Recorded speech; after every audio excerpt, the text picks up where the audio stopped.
I feel like every time I look at a book, I don't remember any of it at all. Am I like, do I have like dementia?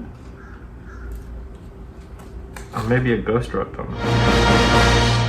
Hey, I'm Soman, and welcome to a special Book 4 Secrets edition of Evernever TV. Every month, me and June have sat down and told funny stories together, but I don't have June this time because he is in New York, isolating from coronavirus, and I am in Florida, isolating from coronavirus. So I'll tell you some of my favorite secrets about Book 4.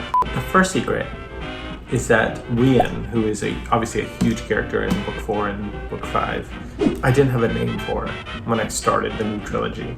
I knew what he was supposed to represent, but I didn't have a name for him. And so I called him, in all my early drafting, I called him Batman. Because he was Batman, right? He like swooped in and like did all these great things for a while, but then at the same time you were a little bit like, who is Batman? Who is the man behind the mask? So Batman really worked, and if it was Batman, then I could really make sense of him as a character. So I called him Batman, and there were a lot of like intense, sentences that had Rian in them. For instance, the knight saw Agatha watching them. "Hi, I'm not sure we've really met," he said to Agatha, cutting off Sophie mid-sentence. "I'm Batman." Secret number 2 is there's a lot of Easter eggs in Book 4 that if you look at now, or after you read Book 6 especially, you're going to see a lot of things in there that make you think, oh, okay, he actually had a plan. But in 4, there are a few things. First of all, the Igraine, the ship that sort of ferries them around the woods, is the name of Arthur's mother in Arthurian legend. So that is totally not an accident. The second Easter egg, of course, is the Spancel Club in Book 4 that is referenced early on. A Spancel Club, sort of a high society country club that Agatha hates and just sort of has an instinctive aversion to. And of course, the Spancel comes back later as this flesh-colored robe that if you put around somebody, well, I won't get into the mechanics of it, because if I get into the mechanics of it, I'll get arrested. Basically, if you put this Spancel around somebody while they're sleeping, you will end up having their child.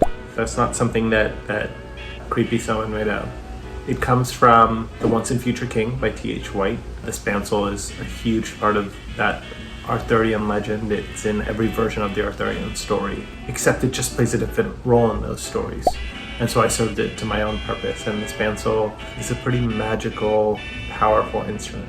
You may not have seen the last of it. So stay tuned for Book 6. The next secret I'm going to tell you, I don't know how I got away with this, are the mongooses. First of all, Bubeshwar, which is the best name of all time, and my nephew Kaveen, when he first learned the name, would not stop saying it for like 3 days, just danced around, the house screaming, Bubeshwar, Bubeshwar. Bubeshwar comes from an Indian town called Bhubaneswar. But that's not the secret. The real secret is all the other mongooses are named after people in my family. So family and friends. Hardip Motila Garashanadam Pushpa Ramanujan Gutlu Satanam and Bubeshwar. The next secret is I had so much fun with Beauty and the Feast that it was almost going to be its own graphic novel that was going to be called Feast, to be all about the hijinks at the restaurant, because there was just so much to it, right? Especially that song that Beauty and the Feast, where boys bring girls to give them rings and a kiss or two at least.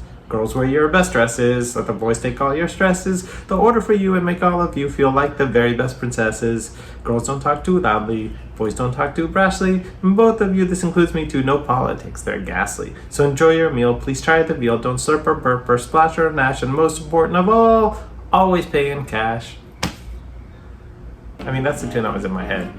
I do miss that restaurant because it's such a beautiful, fun place to be. And I think Date Night in Sherwood Forest really was the chapter I wrote the whole book to kind of achieve, because I love that chapter. It's so different from the rest of the series. And it's funny, I've seen a couple of people online be like, that's their least favorite chapter in the series.